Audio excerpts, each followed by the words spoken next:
ముందుకు ఈ యొక్క ప్రాంగణంలోకి వచ్చినటువంటి ఈ యొక్క గతయజమానులు అభయాంజనేయ స్వామి ఆశీస్సులతో సంపతం వీర బ్రహ్మనాయుడు గారు ఉయ్యందన గ్రామం కోటూరు మండలం పల్నాడుకున వారి యొక్క గత ప్రస్తుతము ప్రదర్శనకు రావడం జరిగినది.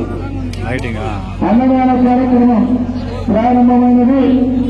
ఎవరూ కూడా ఇళ్లకు వెళ్లకుండా భోజనం చేయవలసిందిగా కోరుతున్నాము.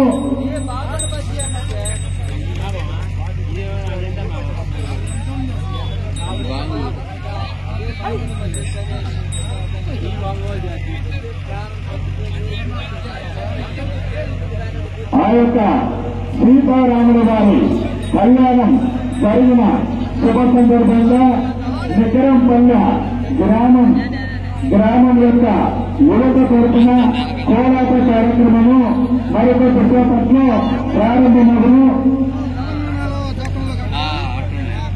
చదువుకునే గురించి విద్యార్థులు